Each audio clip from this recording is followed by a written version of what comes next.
In this episode, we give Eugeni more feedback on his pronunciation and answer more of your comments and questions. This is Aprender Inglés con Reza y Craig.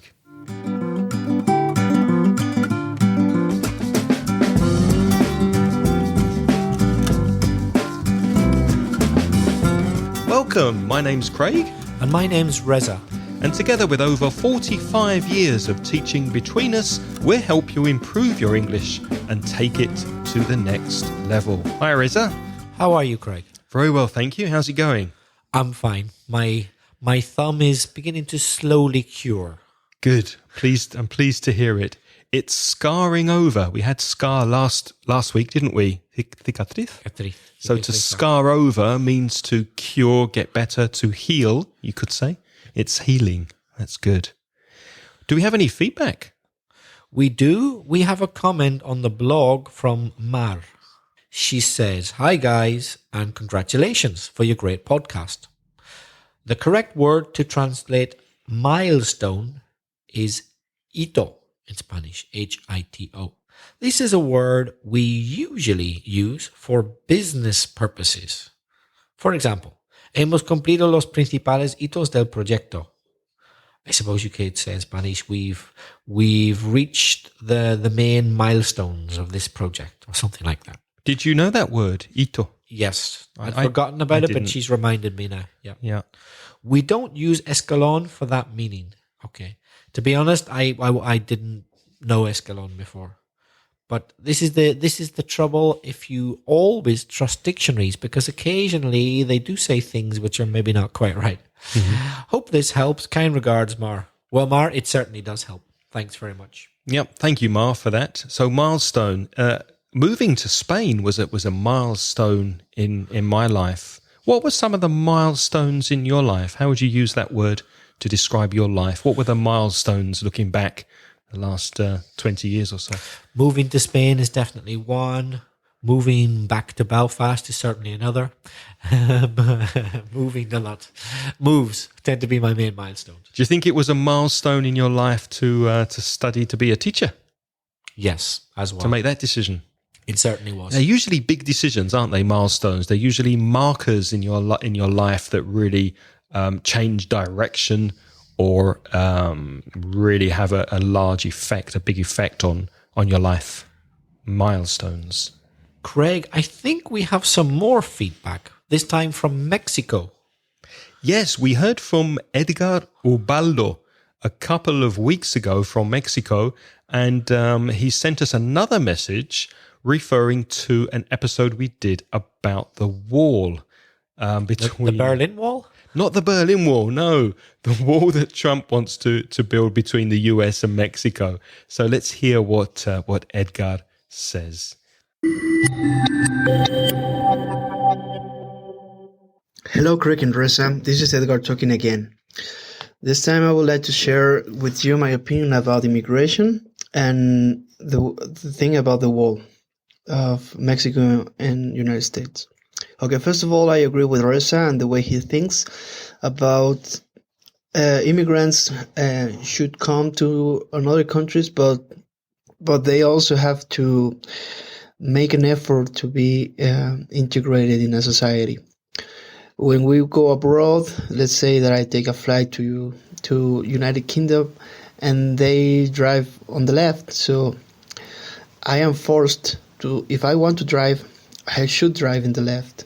So the same applies with unwritten rules. For example, society rules.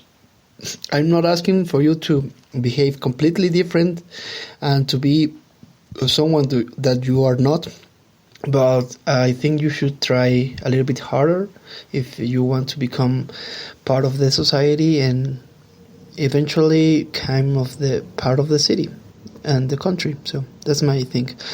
Other thing that in Mexico there are not so much immigration that I have known about. Maybe the country that sends us most people is United States, because here the water is better and I think the life is cheaper. It might not be so safe as they would like, but they have big houses and they stay here some other countries are Germany and maybe the UK. So we are hosting some expatriates or immigrants. The last thing I want to say is that Mexican wall, as Mexicans, we see that we have to fight against it, at least try demanding by social media and stuff like that. But I also have to agree that it's not up to us. So if our neighbor wants to build a wall in his territory, that's okay, because as much as it doesn't matter how beneficial or not beneficial is it for the country, but they are in the right to build a tower, a bridge, or even a wall if they want. So I would like to think that eventually this wall will come down. If it is ever done, it will come down, and we as a Mexican, we can claim that we did everything to prevent this happen, and maybe it will prevent this happen again. So I'm not really worried about it, but I certainly don't want to be built. So I hope it's not long enough, and thank you for everything again. And I think that I would like to send you more message like this. Big hug and muchas gracias from Mexico. Be good. Bye-bye.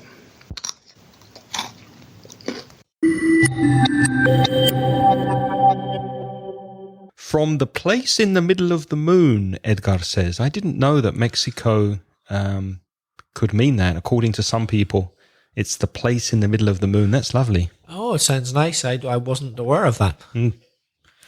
What did you think about Edgar's message? Wonderful pronunciation, definitely. Very well expressed and very well said. Any comments, Reza? Yes, the same as Craig. Very well expressed, very good pronunciation, very clear. And I agreed with most of his points as well. And very, very valid, muy válido. Mm-hmm. I totally agree with what you say. And well, as you know, because you were agreeing with what I say. So yeah, obviously we agree. So everybody agrees. And I was impressed with your language as well. It was very expressive and very descriptive. There's just one thing. You said prevent. Do you remember exactly what Edgar said? He should have said prevent this from happening. Yeah. That's the correct use. I think you said, Edgar, prevent this happen. I think you said, yeah, prevent this happen. And he said it twice. Yeah. But you should say prevent this, happening or from happening. You can leave out the preposition from, actually. You can just say prevent this happening or prevent this from happening. But the correct preposition with prevent is from. So just remember that. Remember to use from with prevent to prevent it from happening or prevent happening, as Reza said. I also thought it was very interesting what you said. I hadn't really thought about it, but so this wall is very controversial, muy polémico. But in fact, the number one group of immigrants in your country, I hadn't realized, was in fact North Americans. So, I didn't know that. That really surprised me. Yeah. And I was impressed by your use of the word host. You said, so Mexico hosts some U.S. citizens.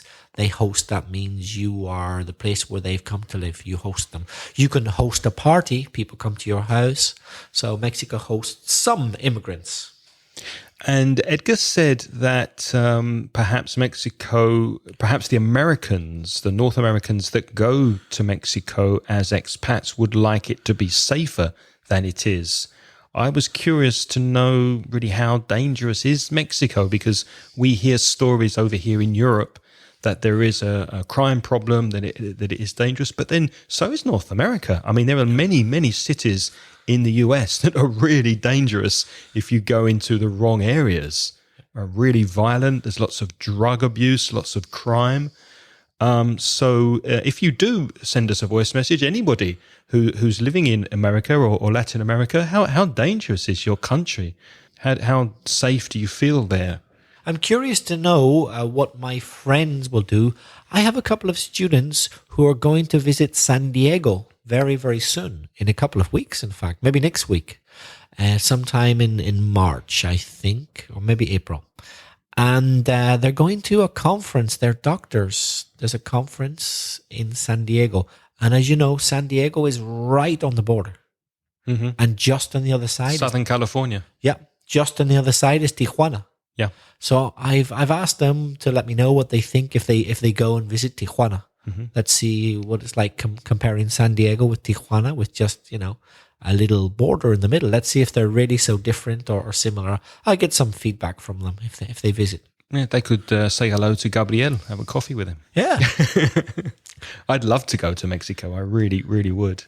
So thanks very much for your message, Edgar. And please send us more with or without popcorn. We don't mind. And I thought it was quite funny to have the popcorn in there. So don't worry about that. Just keep sending messages and keep practicing and improving your English.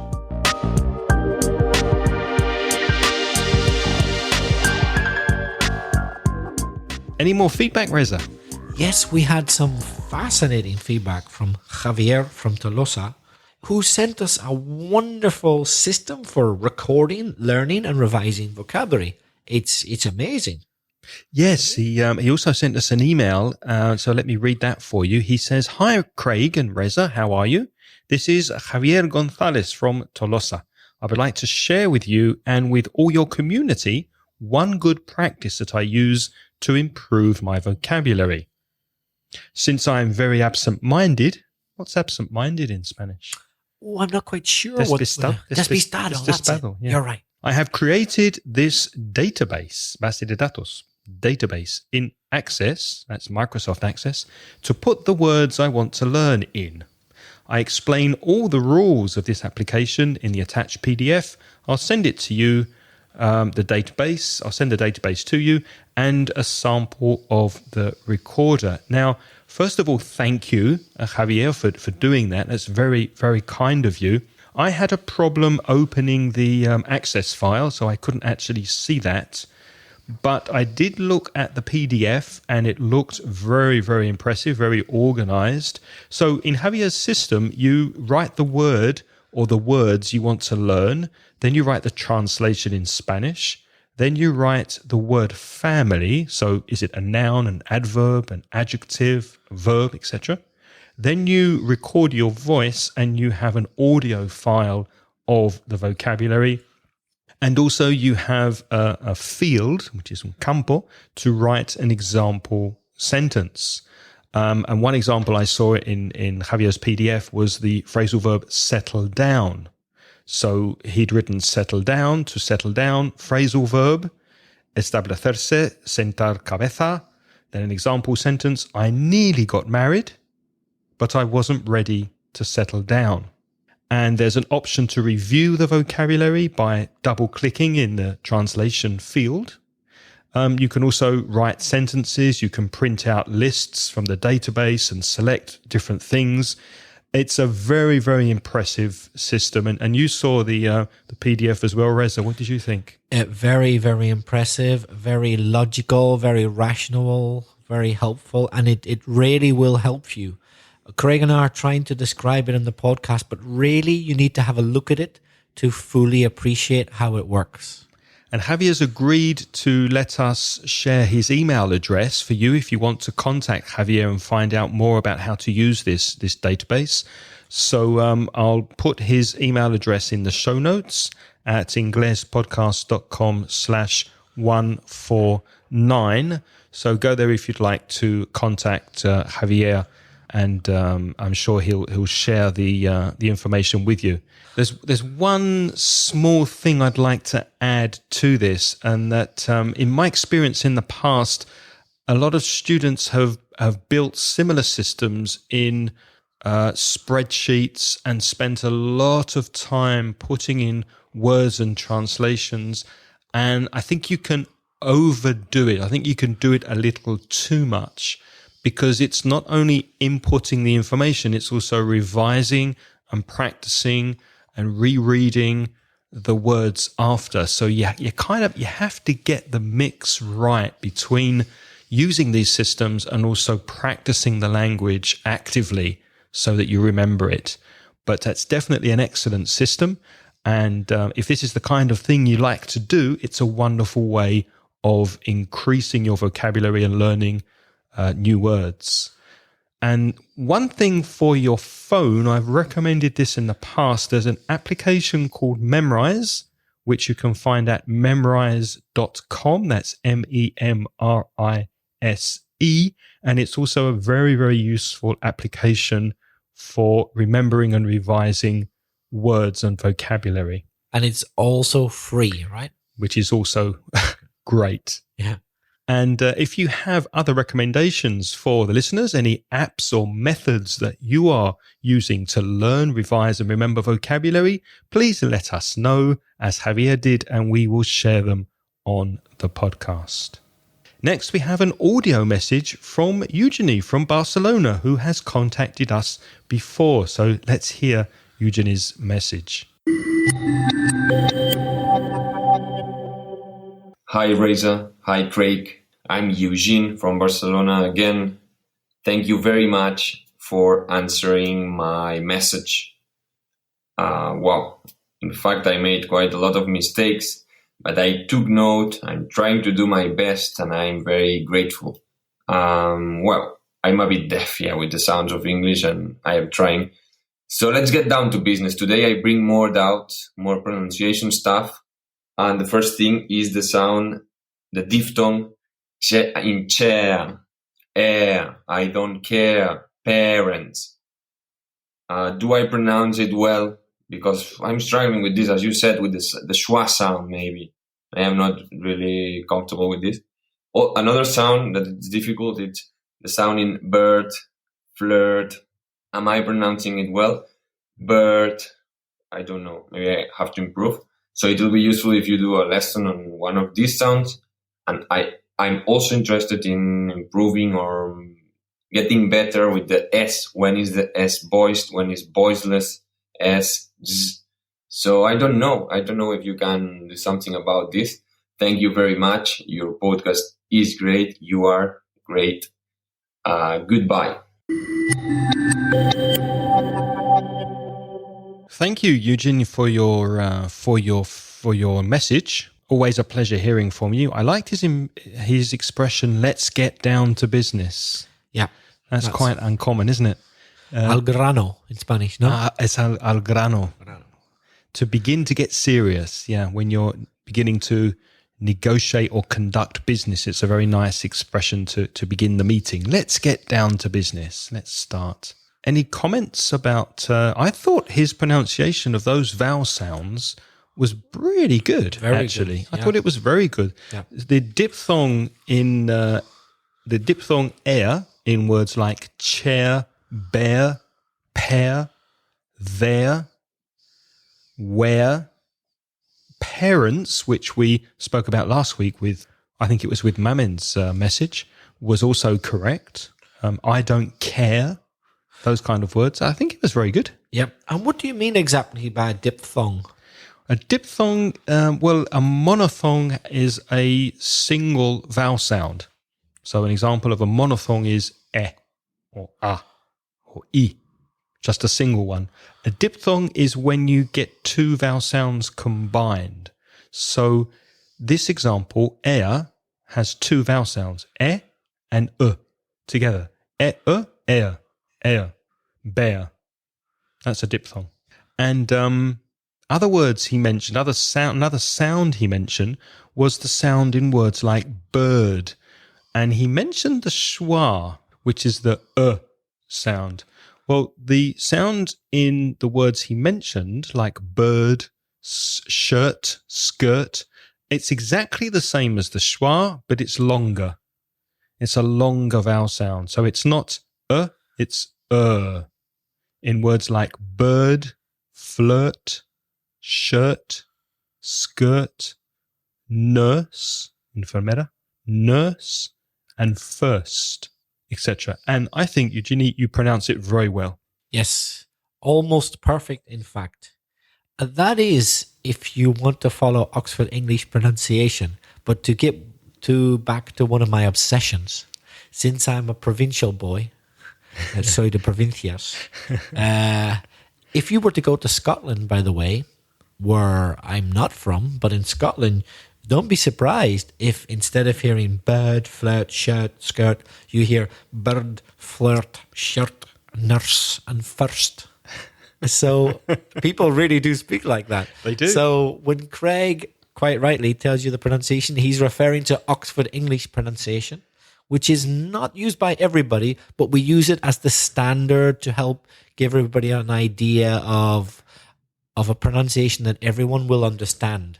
Well, let's get a little bit technical and a little bit geeky, is saying English, a bit geeky or maybe freaky in Spanish about pronunciation, because Eugenia's question is about pronunciation.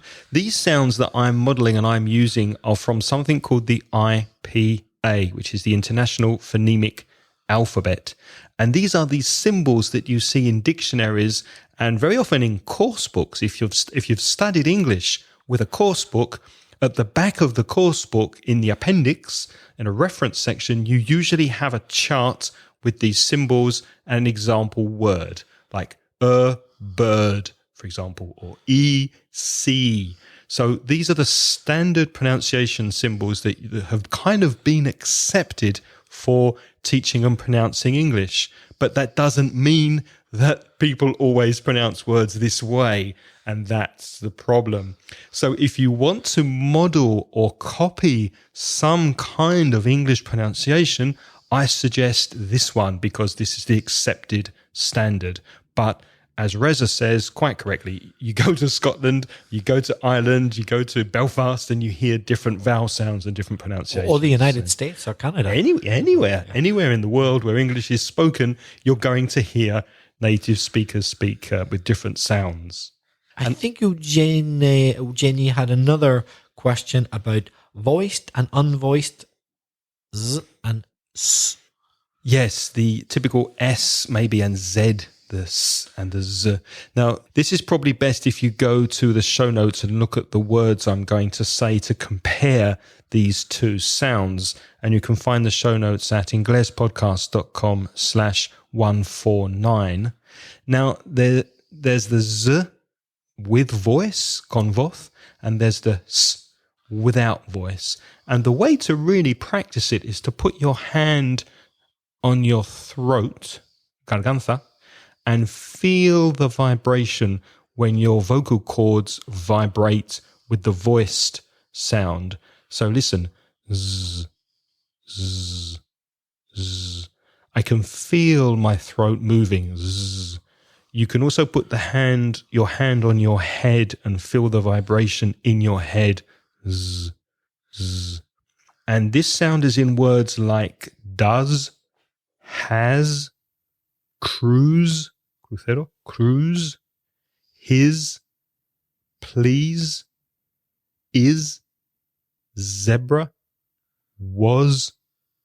All of those words have the z sound. The other sound is just air through the teeth, por los dientes. So there's no vibration in the throat. Listen, s, s. Words like students, sit, sat, nice, decide, necessary, and kiss. So those words have no vibration. And you really should have a look at the show notes, as Craig says, because you'll notice better that the sound doesn't correspond to a specific letter. So, for example, the pronunciation of s, like students, s, okay, that's with the letter S in s, students. However, sometimes it's the letter C, which sounds like s, like in the word decide, D-E-C-I-D-E. So letter C can also be pronounced s. And the word kiss finishes with S or double S, but the word has finishes with S, but it has the vibration. The word his finishes with S, but it has the voiced sound. The word is the same. The word was the same. So it's not the letter, it's the sound that's important. Although having said that, there is one little thing to help you, not a lot. The letter Z is always pronounced Z. That's the one that's fixed. Z, like zebra, or zoo, that never changes.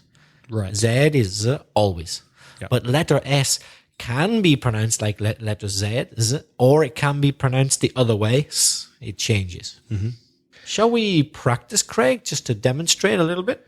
Yes, we've got some pairs of words here that have both sounds. So why don't we say them and then you can repeat after us? So maybe if you say them, Reza, and then I'll say them, and then the listener can say them.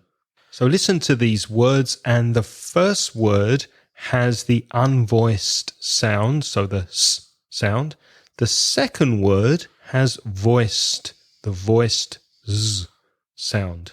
So listen and repeat after us.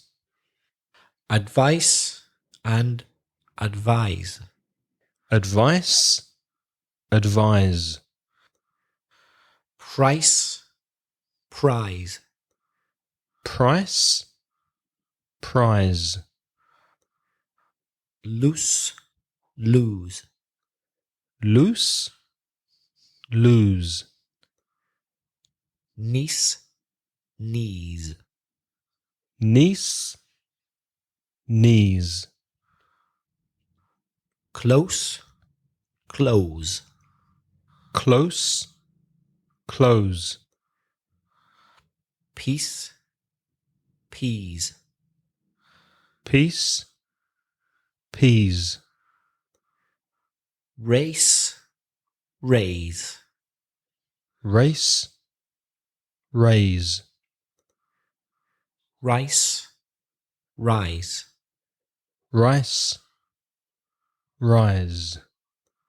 Do look at the show notes for this. I think it's very, very helpful if you can look at the notes, because you'll notice, for example, that one of those examples, the pair close and close, looks like the same word, because in fact the spelling is the same. C-L-O-S-E can be pronounced either way.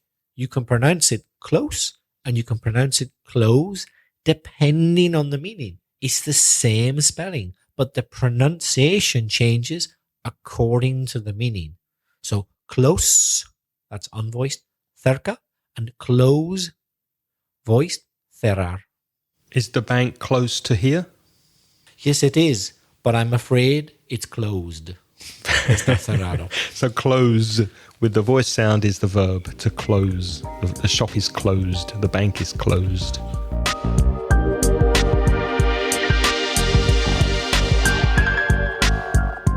If you're thinking about finding a teacher to suit your needs, why not try italki? italki can offer you a one-on-one teacher. It will be a native speaker, and you can choose your teacher according to your needs. You might choose your teacher according to their nationality, American, Canadian, Australian, or their qualifications, or the price which they charge. There's complete flexibility. If you have a look at the italki website, you'll see all the different teachers available. You'll see that it's very affordable. You'll see it's very convenient because you can do it from the comfort of your own home. All you need is Skype and you're ready to go. If you want to give it a go, if you want to give it a try, why not go to inglespodcast.com/italki, and if you register there, italki will give you 100 credits to get you started, which will probably be enough to get your first lesson free and see how it goes.